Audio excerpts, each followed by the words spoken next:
ഇത് വളരെ നന്നായിട്ടുണ്ട് കേട്ടോ. ഈ ചേമ്പിൻ്റെ തട്ട് നമ്മളിതിനെ വെറുതെ ചട്ടിയിലൊന്നിട്ടിട്ട് ഇങ്ങനെ ചൂടുവെള്ളം ഒഴിച്ച് ഒരു അവിയലുണ്ടാക്കാൻ നല്ല ടേസ്റ്റാണ് കേട്ടോ. അപ്പോൾ വെൽക്കം ഇതാണ് വേൾഡ് ചേമ്പിൻ്റെ തണ്ട്. കണ്ടിട്ടുണ്ടോ നിങ്ങൾ? ഈ ചേമ്പിൻ്റെ തണ്ട് വെച്ചിട്ട് നമ്മളിന്നൊരു അവിയലുണ്ടാക്കി പോകണം കേട്ടോ. അതിഭയങ്കരമായിട്ടുള്ളൊരു അവിയൽ. നമുക്കതെങ്ങനെ ഉണ്ടാക്കണം നോക്കാം. അപ്പം നമ്മളിതങ്ങനെ തൊലിയൊക്കെ കളഞ്ഞിട്ട് ഞാനിതങ്ങനെ നീളം കഷ്ണമായിട്ട് മുറിച്ചിട്ടുണ്ട് കേട്ടോ. ഇനി നമുക്കത് എല്ലാറ്റിനെയും ഒന്ന് ഞാൻ മുറിക്കട്ടെ. ഇപ്പം ഞാൻ ചട്ടിയൊക്കെ വെച്ചു. എന്നിട്ട് ഈ ചേമ്പിൻ്റെ തണ്ടെല്ലാം ഇങ്ങനെ നീളത്തിന് മുറിച്ചു. ഇതിനെ ഞാൻ ഇതിലേക്കൊന്ന് ഞാൻ ഇടുകയാണ് കേട്ടോ. നല്ല ചേമ്പിൻ്റെ തണ്ടാട്ടോ കിട്ടിയിരിക്കണേ. അപ്പം ഞാനിതിനെ കുറച്ച് വെള്ളം ഒഴിച്ചിട്ട് ലേശം ഉപ്പ് ഇട്ടിട്ട് ഒന്ന് വേവിക്കാൻ പറ്റുക. ആ വേവിക്കുന്ന സമയത്ത് ഇങ്ങനെ കുറച്ച് വെള്ളം ഒഴിച്ചു. ഞാൻ ഇതിലേക്ക് ലേശം ഇത് വേവുമ്പോൾ തന്നെ ഒരു സ്പൂൺ എണ്ണ ഒഴിക്കുകയാണ്.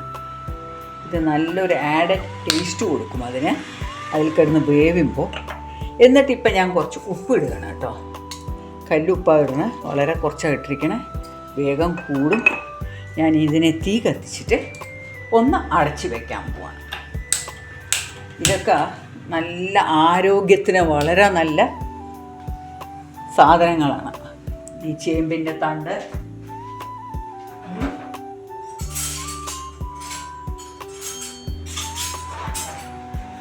അപ്പം ഞാനിതിനെ ഇങ്ങനെ നന്നായിട്ട്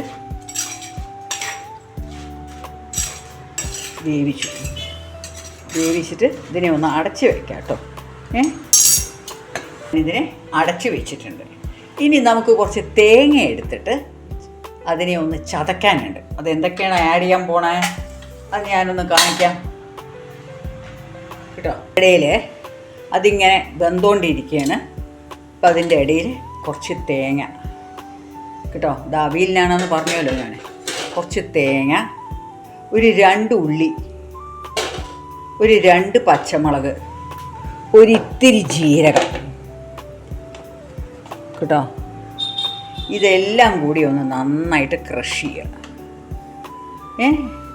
ക്രഷ് ചെയ്യുന്നതിന് മുമ്പ് ഇതൊന്ന് വേവുന്ന സമയത്ത് ഞാൻ ഒരു കഷ്ണം കുടംപുളി ആഡ് ചെയ്യാൻ പോകണം. കണ്ടുവല്ലോ നിങ്ങൾ? പച്ചമുളക്, തേങ്ങ, 2 ഉള്ളി, ജീരകം, ഇതെല്ലാം കൂടി ഒന്ന് ചതച്ചിട്ട് ഞാൻ ഇപ്പോൾ വരാം. അതിൻ്റെ ഇടയിൽ ഇതൊന്ന് വെന്തോന്നൊന്നും നോക്കട്ടെ. വേവാറായിട്ടുണ്ട്, വെന്തിട്ടില്ല. അപ്പോൾ ഇതിനെ ഒന്ന് ഞാനിങ്ങനെ തുറന്ന് നോക്കാൻ പോകണം. ഇതൊക്കെ ഇപ്പോൾ വെന്ത് കഴിയും. കണ്ടോ? വളരെ കുറച്ചേ എഴുതുള്ളൂ. ഇനി ഇതിനെ ഞാൻ എന്താ ചെയ്യാൻ പോണേ? ഞാനിതിൽ വേഗം തേങ്ങയും ഇതൊക്കെ ഒന്ന് ആഡ് ചെയ്യട്ടെ. ഞാൻ ഇങ്ങനെ ഒരു കഷ്ണം കുടംപുളി കഴുകിയത് ഇതിലേക്ക് ആഡ് ചെയ്യും. അത് കണ്ടോ കേട്ടോ?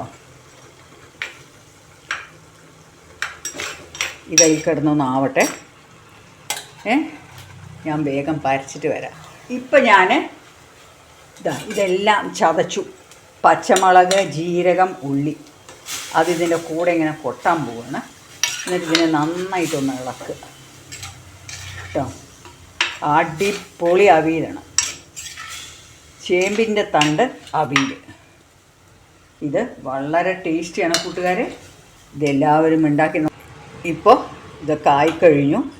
ഇതിൻ്റെ കൂടെ ഞാൻ നന്നായിട്ട് ഇത് കാണുന്നുണ്ടാവുമെന്ന് ഞാൻ വിചാരിക്കുന്നു. അടിപൊളി ടേസ്റ്റാണ്.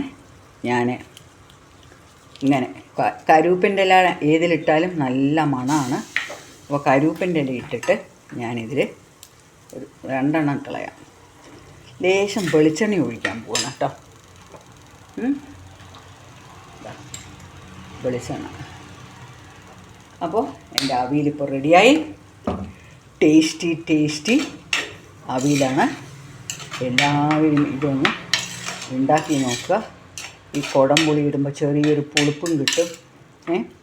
നല്ല ഒരു ടേസ്റ്റാണ് കേട്ടോ. എല്ലാവരും ഇതൊന്ന് ഉണ്ടാക്കി നോക്കുക. അപ്പോൾ ഫ്രണ്ട്സ്, ഇന്ന് സുധാ മേനോൻ്റെ ഈ പുതിയ പാചകം നിങ്ങളെല്ലാവരും കണ്ടു എന്ന് വിചാരിക്കണു. ഇതൊക്കെ എല്ലാവരും ഉണ്ടാക്കുന്നുണ്ടോ എന്ന് എനിക്കറിയില്ല. എനിക്ക് പെട്ടെന്ന് തോന്നി ഇങ്ങനെ ചെയ്യാൻ. സോ ഇനി അടുത്തൊരു റെസിപ്പി എന്താണെന്ന് നോക്കട്ടെ. It's bye from Sudha Menon. Please try this.